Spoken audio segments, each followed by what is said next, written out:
कैसे हो आप सब लोग। होप सो सब लोग बहुत अच्छे हो। बात कर लेते, काफ़ी दिन हो गए बात किए हुए। यूट्यूब पे एक वीडियो भी अपलोड किए हुए। सो वीडियो शुरू करने से पहले बता देता हूँ, this video is purely for educational purpose only.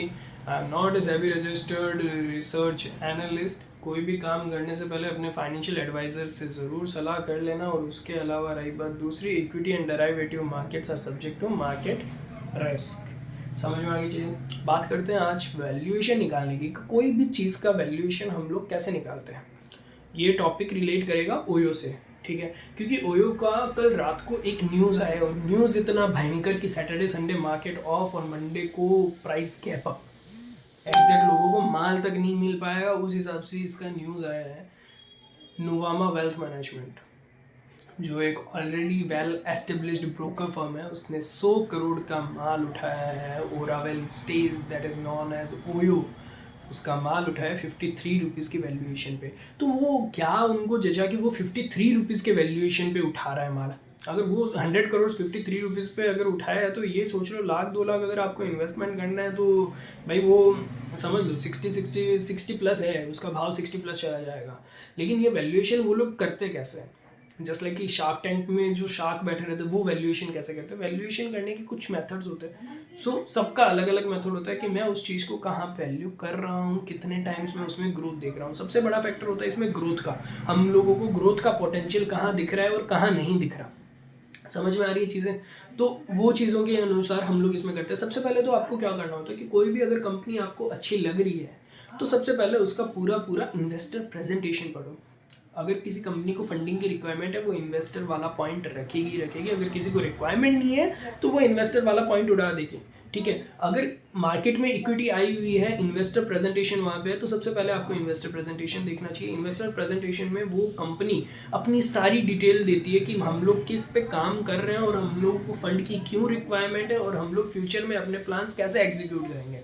ठीक है, लाइक ओयो का इन्वेस्टर प्रेजेंटेशन हम लोग देखते हैं। Video pure and pure for educational purpose only है और मैं यहाँ पे ओयो को प्रमोट नहीं कर रहा हूँ क्योंकि ये अभी बहुत रिसेंट केस स्टडी है और मेरे को अच्छे से इसकी सारी केस स्टडी पता है, याद है, तो मैं आपके साथ शेयर कर रहा हूँ। और मैं खुद इन्वेस्ट कर चुका हूँ इस पर और मैं यहाँ पे आपको रिकमेंडेशन नहीं कर रहा। ठीक है, बात ये, जब मैंने ओयो का इन्वेस्टर प्रेजेंटेशन पढ़ा था वो टाइम पे इनके जो प्लान्स थे मेरे को बहुत अच्छे लगे थे। As we all of know कि 2020 के बाद जब मार्केट में क्रैश आया और लाइक कोविड के बाद में इनका पूरा का पूरा बिजनेस ही ठप हो गया। होटल इंडस्ट्री पूरी तहस नहस हो चुके थे। कंपनी पे डेट बढ़ा, कंपनी के खर्चे तो ऑब्वियसली वो रेगुलर रहेंगे, कंसिस्टेंट रहेंगे, लेकिन इनकम है वो इनकंसिस्टेंट होती है। और ये नॉर्मल बिजनेस में भी होता है। अगर हम लोग यहाँ पे रिटेल काउंटर्स की भी बात करें तो यहाँ पे हमारे पास अगर हम लोग देखें इनकम कंसिस्टेंट नहीं है, लेकिन एक्सपेंसेस जो एक महीने में लग गया नेक्स्ट मंथ में उतना एक्सपेंसेस लगेगा ही लगेगा। अगर कोई बिजनेसमैन है वो मेरी इस बात से रिलेट कर पा रहा है अच्छे से, राइट। तो वो चीज़ है, उसकी वजह से कंपनी पे डेट बढ़ता गया, कंपनी लॉस मेकिंग होती गई। क्योंकि अगर, और एक तो डेट लेना इज ए ट्रेडिशन बन चुका है। रीजन बिहाइंड द सीन एक और कैलकुलेशन है, डेट पे आप उसको वैल्यू नहीं कर सकते। उसका रीज़न ये बनता है डेट क्यों लेता है। अगर आज मेरे को कोई अगर कहीं पे इन्वेस्टमेंट करना है या मेरे को कोई खर्चा करना है, मैं खुद डेट लेना प्रीफर करूंगा। रीजन बिहाइंड द सीन, अगर मेरे पास इनकम जो इक्विटी शेयर्स है अगर मैंने उनको बेचती तो मेरे को टैक्स भरना पड़ जाएगा। निर्मला ताई आएंगे कि लाओ लाओ लाओ मेरे को 30% टैक्स लो, 12% दो, 15% दो। वहीं मैं अगर लोन उठाऊंगा, लोन पे मेरे को फर्म में इंटरेस्ट का डिडक्शन भी मिलेगा। ठीक है, समझ में आ रही है? वो एक टैक्स का कैलकुलेशन, ये भी पूरा डिटेल वाइज मेरे को पता है। क्योंकि इसको और हम लोग बोले ना कि टैक्स प्लानिंग बोल सकते हैं या किस हिसाब से अपने को टैक्स सेव करना है। भाई पैसा लिमिटेड है, मेरे को तो जहाँ कम खर्चा लगेगा मैं तो उस हिसाब से काम करूँगा। ये सारी कैलकुलेशन दिमाग में back of the mind already feed है। ठीक है, तो वो सारी चीज़ें हैं। और ये करना कैलकुलेशन ये बढ़ियों का काम होता है, टू बी वेरी ऑनेस्ट। जहाँ पे खर्चा कम लगेगा मेरे को कहाँ बेनिफिट मिल रहा है, मेरे को कहाँ फ़ायदा मिल रहा है, तो मैं ट्राई वही करूँगा कि मैं वही काम करूँ, राइट। तो उस हिसाब से मैं अगर इन्वेस्टमेंट मेरा सेल करता हूँ तो वहाँ पे मेरे को टैक्स देना पड़ जाएगा। लेकिन अगर यहाँ पे मैंने लोन लिया तो लोन से जो इंटरेस्ट मैं पे करूँगा वो मेरे को एक्सपेंसेस के तौर पर मेरे को उसमें छूट मिल जाएगी, रिडक्शन मिल जाएगा। ये आप सबको थोड़ा आइडिया होगा, लेकिन ये पूरा जो डिटेल वाइज जो हम लोग काम करते हैं तो हमको इसमें ज़्यादा बेटर तरीके का नॉलेज रहता है। तो वो सारी चीज़ें, तो कंपनी पे अगर डेट है वो इंटरेस्ट पे कर रहा है, और अगर लॉस मेकिंग कंपनी है तो उसको भी वो लॉस में हम लोग वैल्यू नहीं करेंगे। लेकिन अब वापस बात आती है कि इस पे कैसे करते हैं। कंपनी पे डेट चढ़ गया तो उस वक्त कंपनी को फंडिंग की जरूरत हो गई थी, तो कंपनी ने सी राउंड अगेन रेज किया था। कंपनी वो टाइम पे आईपीओ नहीं ला सकती थी क्योंकि मार्केट में ही पैसा नहीं था। समझ में आ रही चीज़ें। तो उन्होंने बैंक से जो लोन लिया, लोन की वजह से इंटरेस्ट पे करते करते कंपनी एक बार का बहुत ज़्यादा क्राइसिस वाले मोड में आ चुके थे। लेकिन कंपनी ने क्या किया, अब कंपनी का प्रमोटर है रितेश जी अग्रवाल का जिस हिसाब से हम लोग बिजनेस माइंडेड देखे, उनके खुद के पास भी बहुत पैसा है, तो उन्होंने इन्वेस्टर को प्रेजेंट करने के लिए किया कि हम अब सिर्फ होटल्स में काम नहीं करेंगे, होटल्स इन द सेंस सिर्फ रूम्स में काम नहीं करेंगे। इन्होंने एक हॉस्पिटलिटी चेन बनाना स्टार्ट कर दिया और मेजर रेवेन्यू पोर्शन इनका यूएस से आने लग चुका है। ठीक है, इन्होंने क्या किया, कॉर्पोरेट्स में कुछ मीटिंग्स होती है, वो मीटिंग्स होती है होटल में, वो पूरा होटल मैनेजमेंट का इन्होंने स्टार्ट कर दिया। कम डायरेक्ट टाई अप करके, अगर मान लो कि मेरे को कोई कॉर्पोरेट मीटिंग शेड्यूल करनी है अच्छी खासी लेवल पे, अगर मेरे को वो मीटिंग एनालाइज, जो अगर हम लोग देखिए कि कॉर्पोरेट्स में मीटिंग होती है वो 2 से 3 दिन की होती है। जैसे अगर हम लोग अगर कोई भी इंस्टीट्यूशन की बात करें, जैसे GIC वगैरह, LIC वगैरह, इनका भी जो मीटिंग होता है वो 2 से 3 दिन की चलती है, जिसमें प्रॉपर PPT वगैरह प्रेजेंटेशन, पीछे से वो एक बहुत हाई लेवल पे, अगर आप लोगों में से किसी ने ये मीटिंग देख रखी है, अगर कोई फर्नीचर का भी काम करता है, किसी ने किसी चीज़ की एजेंसी भी ले रखी है, तो ये साल में 2-3 बार इनका मीटिंग्स वगैरह होता है और वहाँ पे जाना भी होता है, वो सारी चीज़ें हम लोगों को देखनी पड़ती है। तो वो मीटिंग्स का जो अरेंजमेंट होता है वो सारा का सारा ओयो करने लग गया है। तो ये एक ग्रोइंग सेक्टर हो गया। यहाँ पे अभी तक इसमें इतना कंपटीशन है नहीं। ऑब्वियसली बहुत सी इवेंट मैनेजमेंट कंपनी है जो इसको हेल्ड अप करती है, लेकिन जस्ट लाइक एक ब्रांड नेम, कोई भी अगर मैं आपको बोलूँ इस तरह का काम करने वाला आपके दिमाग में कोई नहीं आएगा, लेकिन ओयो एक ब्रांड नेम है, वो लोगों के दिमाग में एक छाप ऑलरेडी छोड़ चुका है, राइट। तो वो एक ब्रांड वैल्यू भी इसमें हम लोग वैल्यूएशन में कैलकुलेट करते हैं। बेसिक एग्जांपल है, यहाँ पे हम लोग जहाँ पे रहते हैं नोखा में, यहाँ पे जहीं पे भी, तो आप भी अगर कोई से भी इलाके में रहते हो, वहाँ पे भी आपका एक फेमस दुकान होगा ही होगा कि वो चीज़ चाहिए इस दुकान में चले जाओ, राइट। तो वो चीज़ की अगर हम लोग बात करें तो एकदम नॉर्मल सी चीज़ है, वो ब्रांड वैल्यू उनको मिलेगी, तो ब्रांड वैल्यू ओयो को मिलेगी। उसके अलावा रही बात दूसरी, अब मैं अगर वैल्यूएशन निकालूंगा कि ओयो का जस्टिफाइड वैल्यूएशन क्या है, ये $1 बिलियन वगैरह मेरे दिमाग से बाहर है भाई। मेरे को सबसे पहले तो ये देखना पड़ेगा कि कंपनी के पास टोटल एसेट्स कितनी है। सीधी सी बात है, कंपनी की टोटल एसेट्स कितनी है, मैं उस हिसाब से कंपनी को वैल्यू करूंगा। अगर एसेट्स अच्छी खासी है तो मेरे को समझ में आता है कि कंपनी के पास लिक्विडिटी भी है और एसेट्स है अच्छी खासी। नेट एसेट्स की बात कर रहा हूँ, डेट को हटा के, उसकी एसेट्स की वैल्यू लगा के मैं देखूंगा कि हाँ अब इसमें अर्निंग पोटेंशियल कितना है। अर्निंग पोटेंशियल कैसे पता चलेगा मेरे को? रेवेन्यू के मोड से। रेवेन्यू और टोटल एक्सपेंसेस में भी इंटरेस्ट को हटा के EBITA, earning before interest and taxes and amortization and depreciation expenses, इन सबसे पहले का डेप्रिसिएशन एंड अमोर्टाइजेशन एक्सपेंसेस को मैं असाइड इसलिए कर रहा हूँ क्योंकि ये नॉन कैश एक्सपेंडिचर है और वो सिर्फ बुक में लॉस दिखाने के लिए ही काम आते हैं। तो ये सारी चीज़ें मैं एक बार अवॉइड करूंगा। मैं इनका देखूंगा एबिटा, जिसको अर्निंग बोलते हैं, अर्निंग बिफोर इंटरेस्ट भी पे करने से पहले।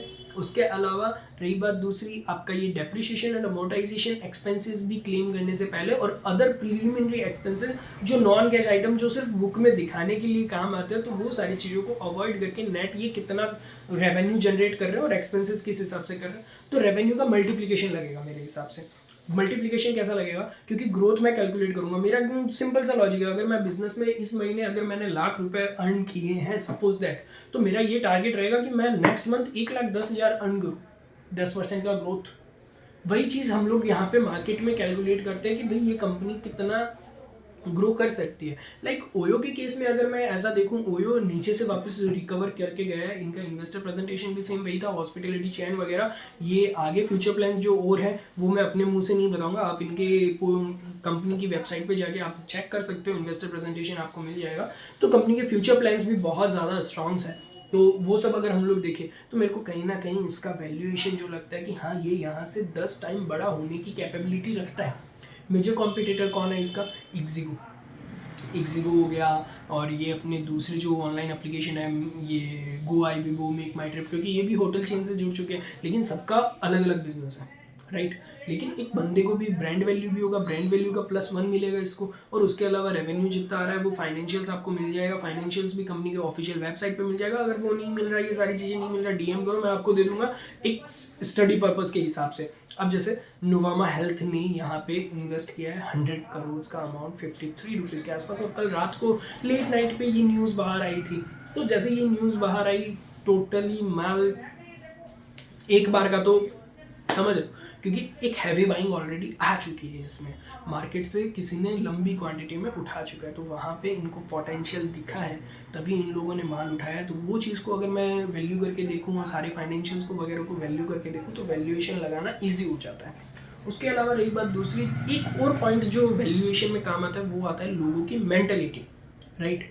मेंटलिटी क्या होता है कि स्टॉक मार्केट को, अब ये पॉइंट सिर्फ और सिर्फ स्टॉक मार्केट से रिलेटेड है और कहीं वैल्यूएशन से रिलेटेड नहीं है। स्टॉक मार्केट से रिलेटेड अगर मैं देखूं, जो कम अमाउंट का शेयर होता है ना, 10 रुपये, 20 रुपये, 50 रुपये, 100 रुपये, उसमें रिटेलर ताबड़तोड़ पैसा डालता है, उसको वैल्यूएशन नहीं पता। वैल्यूएशन जितना मैं कैलकुलेट कर रहा हूँ मेरे हिसाब से बहुत कम लोग वो उतना कैलकुलेट करते हैं। इट्स जेन्युइन एरोगेंस वाला साउंड नहीं है, बट इट्स लॉजिकल, क्योंकि रिटेलर्स को इतना आइडिया नहीं रहता। रिटेलर्स क्या करते हैं, अरे 10 रुपये की चीज़ 11 रुपये हो जाएगी, 10% का रिटर्न मिल जाएगा, तो वो हैवी क्वांटिटी बाइंग करने में बिलीव रखते हैं। तो जो ये छोटे शेयर्स है अंडर 100, इनमें बहुत ज़्यादा इन्वेस्टमेंट आता है, तो उसकी वजह से 1+1 इनको वैल्यूएशन में और मिलेगा। रीजन भाई छोटा स्टॉक है, यहाँ पे रिटेलर्स की लिक्विडिटी ज़्यादा रहेगी, ज़्यादा लोग इन्वेस्ट करेंगे, तो ये थोड़ा सा वो ओवर प्राइस रहने का भी वो चांसेस रहेगा ही रहेगा। क्योंकि अगर आपको 50-60 की रेंज में अगर कोई स्टॉक मिल रहा है, समझ में आ रही चीज़ है, 50-60 की रेट में अगर आपको स्टॉक मिल रहा है या 70 तक भी स्टॉक मिल रहा है, तो मेरे हिसाब से वहाँ पे पैसा ज़्यादा जाएगा और पैसा ज़्यादा रहेगा और उसका डाउनफॉल आने का चांसेस थोड़ा कम रहेगा।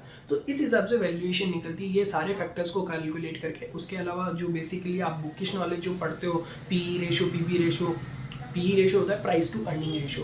लाइक हम लोग क्या करते हैं, पहले हम लोग कंपनी की सारी अर्निंग निकालते हैं, अर्निंग निकाल के उसका ईपीएस देखते हैं, अर्निंग पर शेयर बोलते हैं उसको। और इसमें भी दो होते हैं, एक बेसिक ईपीएस और एक डाइल्यूटेड ईपीएस। तो हम लोग बेसिक ईपीएस से नॉर्मल कैलकुलेशन करते हैं और sometimes diluted EPS, depend on the circumstances, depend on the situation, case scenario, तो वो उस हिसाब से होता है। ईपीएस का हम लोग मल्टीप्लिकेशन देखते हैं कि ये कितना मल्टीप्लिकेशन डिजर्व करता है, ठीक है। अब जैसे मान लो सपोज दैट कोई स्टॉक है, उसका अर्निंग पर शेयर आ रहा है 40 रुपीज़, ठीक है। और अगर हम लोग देखें कि यार अर्निंग पर शेयर मैं आपको ये चीज़ बता देता हूँ, आफ्टर टैक्स का होता है, ना कि बिफोर टैक्स, जो बोलते हैं ना, बिफोर अमोर्टाइजेशन, डेप्रिसिएशन, एक्सपेंसेस, इसलिए इसमें मल्टीप्लिकेशन लगता है। और कहीं ना कहीं मैं ग्रोथ को पकड़ूँ तो ग्रोथ को पकड़ के मेरे को ऐसा लगता है 20 से 30 का पी अगर जहाँ तक आ रहा है, 15 से 30 तक का पी अगर जहाँ तक आ रहा है वो जस्टिफाइड होता है। तो अगर वो चीज़ को हम लोग देखें, depend on the sector by sector. अब कुछ सेक्टर है जैसे ग्रोइंग सेक्टर है, ये भी अगर हम लोग बात करें मैनकाइंड फार्मा की, मैनकाइंड पे पहले तो मैंने ऑलरेडी डिटेल्ड वीडियो अपलोड कर रखा है, लेकिन उसके अलावा भी अगर मैं बात करूँ मैनकाइंड फार्मा की, तो मैनकाइंड फार्मा के प्रोडक्ट्स आपको ऑलरेडी पता होगा। ये सारी चीज़ें मैं सिर्फ और सिर्फ नॉलेज के पर्पज से बता रहा हूँ। मैं उसमें उतना ज़्यादा बुलिश क्यों, क्योंकि मैं कब से ये स्टॉक होल्ड कर रहा हूँ। Reason behind the scene, Mankind pharma के जो प्रोडक्ट्स है, the very first Manforce and second one is जो पिल्स वगैरह बनाते हैं, आई पिल्स, अनवांटेड 72। और उसके अलावा एक बात दूसरी, जो चौथा इनका जो प्रोडक्ट है वो मैंने सुना है, जो देखा है प्रेगा न्यूज़ वगैरह, तो इन्होंने एक इकोसिस्टम बिल्ड कर दिया, ठीक है। काफ़ी चीज़ें ऐसी है कि जो चीज़ अगर और देखें, इसमें और भी मेडिसिन वगैरह वो सारी चीज़ें भी अवेलेबल, लेकिन मेजर पोर्शन इन्होंने जो इकोसिस्टम क्रिएट किया है, आपको अगर समझ में आ रही है मेरी बात से, अगर आप रिलेट कर रहे हो, तो इनके प्रोडक्ट्स का जो यूज़ है कभी खत्म नहीं होने वाला। उसके अलावा मेजर पोर्शन अगर मैं देखूँ इनके प्रोडक्ट्स का, आज जितना यूज़ हो रहा है, in future with in 10 years इनका जो यूज़ है वो यहाँ से 100 टाइम्स बिगर होने वाला है। जस्ट बिकॉज अगर अभी की बात करें तो विलेजेस, टाउन में इनके बारे में इतना नॉलेज ही नहीं है। जैसे जैसे एजुकेशन रीच करेगी सब पीपल्स के आसपास, वैसे वैसे इन प्रोडक्ट्स का कंजम्पशन बढ़ेगा ही बढ़ेगा। तो मैं यहाँ से इसको 100 टाइम्स ग्रोथ के ऊपर देख रहा हूँ। तो वहाँ पे अगर वो चीज़ों को जस्टिफाइड करूँ तो मैं इसका पी 100 तक का मैं जस्टिफाइड मानूंगा, क्योंकि 100 टाइम्स तो मेरे को इसमें पोटेंशियल दिख रहा है। उस हिसाब से चीज़ों को वैल्यू किया जाता है, ठीक है।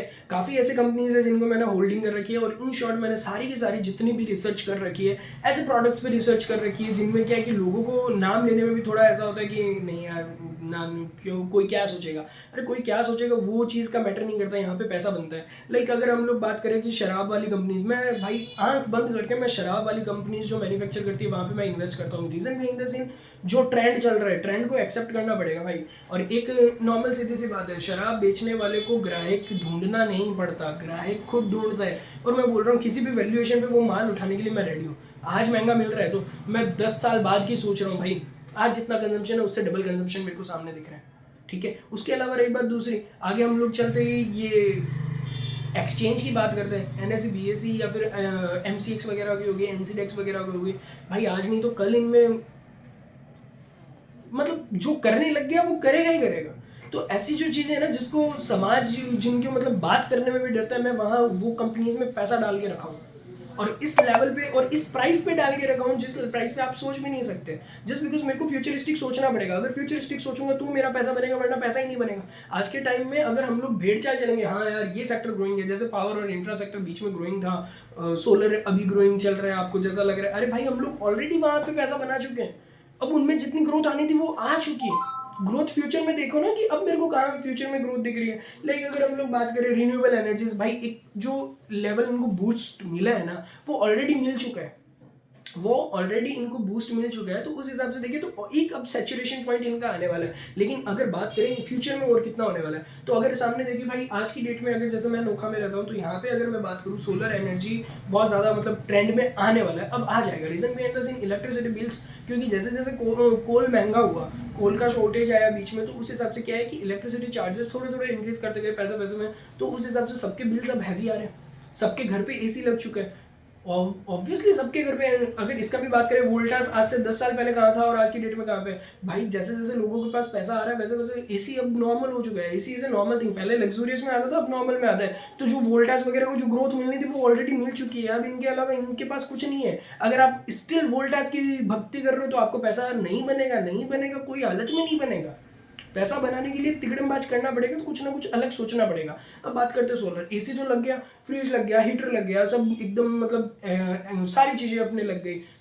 अब इलेक्ट्रिसिटी तो यूज़ होएगा ना, उसको चलाओगे कैसे, पानी से तो चलेगा नहीं, इलेक्ट्रिसिटी कैसे आएगा। तो उसके हिसाब से देखते हैं इलेक्ट्रिसिटी का बिल, अरे 40,000 आ गया, 50,000 आ गया, वो बंदा क्या करेगा, सोलर लगाएगा। तो अगर यहाँ पे मैं देखूँ राजस्थान में अभी तक इतना बाकी पड़ा है, क्योंकि सारा का सारा तो एक्सपोर्ट में जा रहा है। तो जैसे जैसे इनका रीच बढ़ेगा वैसे वैसे सोलर्स के सारे शेयर्स बढ़ेंगे। ठीक है, तो चीज़ें समझ में आ रही है। ये सारी चीज़ों को अगर मैं कंक्लूड करके देखूँ, इस हिसाब से सोचें तो अपना पैसा बनेगा, वरना पैसा बनना इज़ लाइक कोई हालत में पॉसिबल नहीं है। इसके अलावा भी काफ़ी ऐसे सेक्टर्स हैं। वीडियो ऑलरेडी 17-18 मिनट का हो चुका है, तो वो मेरे हिसाब से और लंबा नहीं खींचते। लेकिन जो भी है वैल्यूएशन का गेम है, सारा का सारा वैल्यूएशन का गेम है। अगर चीज़ों को सही टाइम पे पकड़ लिया तो पैसा इतना बनेगा जिसकी कोई लिमिट्स नहीं है। और नहीं बना पाए, नहीं पकड़ पाए, ट्रेडिशनल के हिसाब से चलते रहे, भी मैं तो इसी में करूँगा। अब जैसे एक एग्जांपल और देता हूँ यार, एक्सचेंज की बात करें, एक्सचेंज में आज की डेट में इंडिया में सिर्फ भाई मतलब जो शेयर मार्केट में ट्रेडिंग हो रही है वो सिर्फ और सिर्फ ऐसा बोल दो कि 10 से 12%, 17% तो लास्ट है, उसके अलावा है नहीं। क्योंकि मेजर पोर्शन ऑफ डीमेट जितने खुले हैं वो एक ही बंदे के 4-4, 5-5 खोल रखे हैं। तो बात है ये कि मैं इसको अभी भी मान रहा हूँ 5 से 6% लोग ट्रेडिंग कर रहे हैं। ये आंकड़ा 70% जाएगा, याद रख लेना मेरा इस वीडियो को, 70% तक जाएगा। क्योंकि स्कूल्स में 9th 10th में इन सिटीज़, मेट्रो सिटीज़ में तो बच्चों को सिखाने लग गया शेयर मार्केट का। 70% तक ये जाएगा। और किसी में हिम्मत है तो रोक लो, एक्सचेंज की कमाई रोक के दिखा दो। इसके लिए कुंडली मार के बैठा हूँ, 450 के भाव पे आपको सजेस्ट कर रहा था बीएससी ले लो, बीएससी ले लो, बीएससी उठा लो। मैं खुद उठा रहा हूँ, मेरा ये कैलकुलेशन है, ये फंडामेंटली मैं ये चेक करके बैठा हूँ। आज की डेट में 5600 रुपये भाव हो चुका है उसका, 6,000 रुपये हो सकता है जाएगा। लेकिन एक बार अगर स्लो डाउन भी आ गया लॉन्ग टर्म में कोई इशू नहीं है। रेडिको खेतान, यूनाइटेड स्पिरिट्स 180 के भाव से होल्ड करके बैठा हूँ। रेडिको खेतान भी उसके उसी टाइम से होल्ड करके बैठा हूँ। सामने दिख रहा है भाई, ये शराब बनाने वाली कंपनी है। उसके अलावा रही बात दूसरी, अनलिस्टेड मार्केट से अलाइड ब्लेंडर उठाया था, ABDL ऑन मार्केट से भी उठा रहा हूँ। अनलिस्टेड मार्केट से मैंने AB InBev करके उठा रहा हूँ, बडवाइजर बियर की जो मैन्युफैक्चरिंग कंपनी है, तो उठा रहा हूँ भाई। क्यों उठा रहा हूँ, मेरे को सामने पोटेंशियल दिख रहा है। कोई भी भाव में बच गया, मेरे को फ्यूचरिस्टिक चाहिए भाई, डिविडेंड दे दे के कर देंगे और आराम से भाई जो एकदम धंधा चल रहा है उस धंधे में इन्वेस्ट करूँगा तभी पैसा बनेगा, वरना पैसा नहीं बनेगा। तो वो सारी चीज़ें हैं। इस हिसाब से मैं इन सब सेक्टर्स में बुलिश हूँ और मैं प्रॉपर इसी तरीके से सोचता हूँ। रही बात ओयो का एक बेसिक आपको ओवरव्यू मिल जाएगा अगर आप इन्वेस्टर प्रेजेंटेशन वगैरह वो सारी चीज़ें अगर पढ़ोगे, फाइनेंशियल्स को एनालिसिस करोगे, थोड़ा बहुत भी एनालिसिस करोगे, थोड़ा बहुत भी नॉलेज रखोगे तो आपको समझ में आ जाएगा। उसके अलावा तीसरा पॉइंट ये है कि क्या होता है ना कि काफ़ी लोगों को भरोसा नहीं होता कि यार ये जो बता रहा है वो सही बता रहा है या नहीं बता रहा, राइट। तो वो सारी चीज़ें भी होती है, तो उसके लिए आपको खुद को सीखना पड़ेगा। अब आपको खुद को सीखना भी नहीं है। उसके अलावा रही बात, बस आप मेरे को बता दो कहाँ पैसा डालना है, वहाँ पे भी आपको डालना नहीं है। पुराने टाइम से काम करो, पैसा घर में ले जाके रख लो, और जिस दिन ऐसा होगा ना कि साल भर बाद अगर हम लोग देखें, आज की डेट में अगर 1 लाख रुपए मेरे पास कैश पड़ा है, अगले साल भी वो 1 लाख ही रहेगा, और इन शॉर्ट मेरी टर्म्स में तो वो ऑलरेडी 90,000 हो चुका है। अगर 1 लाख भी है तो उसकी वैल्यू 90,000 है मेरे हिसाब से। वो वैल्यूएशन को निकालना सीख गए तो उस हिसाब से आप वैल्यूएशन निकालना सीख गए। रीजन बिहाइंड द सीन मेरे को ये पता है कि भाई 1 लाख रुपए अगले साल 1,10,000 बन जाएगा, 10% रिटर्न तो जस्टिफाइड मानूंगा ना, which is already called as, ऐसा बोल सकता हूँ 8 रुपया सैकड़ा ब्याज, 12,784, 12,8 में, तो 9,600 वहाँ से हो गया। कंपाउंडिंग अगर मानूंगा 10,000 रुपये ब्याज, तो मैं 80% तो ब्याज मानूंगा ही मानूंगा। तो वो बात है, उसकी वैल्यू तो उतनी होनी चाहिए 1 लाख की। लेकिन अगर वो 1 लाख का 1 लाख पड़ा है भाई मेरी नज़र में, तो आज की डेट में वो 90,000 रुपये मैंने कर लिए, मैं ऑलरेडी नुकसान में हो गया। पैसा कैश में रखना मतलब ही नहीं है भाई, मतलब ही नहीं है। पैसे को ग्रो करना इज़ मोर इम्पोर्टेंट। बढ़िया हूँ, पैसा बनाऊंगा, पैसा बनाने के लिए ही हम लोग वो सारी चीज़ें, वैल्यूएशन का गेम है सारा का सारा, और पैसे को मल्टीप्लाई करोगे तो पैसा बनेगा, वरना पैसा नहीं बनेगा। और कोई वीडियो टॉपिक आप दे दो, वीडियोस चाहिए, वीडियोस बना देता हूँ। काफ़ी टाइम हो गया, अब टॉपिक्स ही नहीं मिल रहे, तो वो चीज़ें, और मैं खुद नहीं चाहता कि ज़्यादा लोगों तक मेरी ये वीडियोस की रीच पहुंचे। रीज़न बिहाइंड द सीन मेरे को खुद को पता है, जितने ज़्यादा लोग वो लिटरेट होंगे, जितने ज़्यादा लोगों का ये सब में दिमाग चलने लगेगा, ऑब्वियस ही बात है भाई वो भी सब सेम चीज़ें करने लगे, मेरी तो वैल्यू कम होती ही होगी। तो वो चीज़ें, खुद की वैल्यू कम नहीं कर सकता मैं। उसके अलावा रही बात दूसरी, एक वो भी चीज़ है कि मेजर पोर्शन भी अगर वो सारी चीज़ें समझ के उस हिसाब से पैसा बनाने लग गया, तो मैं पैसा कैसे बनाऊंगा, कहीं और ढूंढना पड़ेगा, कोई और मार्केट ढूंढना पड़ेगा। तो वो चीज़ है, मैं हर वीडियो में बोलता हूँ और इस वीडियो में बोलूँगा, मत करना शेयर, ठीक है? खुद सुन लो, खुद समझ लो, वो सारी चीज़ें बेटर है। जस्ट बिकॉज लाइक, ठीक है, आप लोगों से एक अलग रिश्ता बन चुका है, तो वो चीज़ें हैं। आराम से देखो, सारी चीज़ें समझो, और 1x पे देख के सुनो, समझ में आएगी चीज़ें। थोड़ा टाइम वेस्ट ज़रूर होगा, लेकिन, और ये भी मैं वीडियो के एंड में बोल रहा हूँ जब आप ऑलरेडी सारा सुन चुके हो, ठीक है? इसी के साथ मैं वीडियो को अभी कंप्लीट करता हूँ। Bye bye, thank you. और कोई टॉपिक पे वीडियो चाहिए, पर्सनल डीएम कर, तो आपको उस टॉपिक पे वीडियो मिल जाएगा, राइट? Bye bye.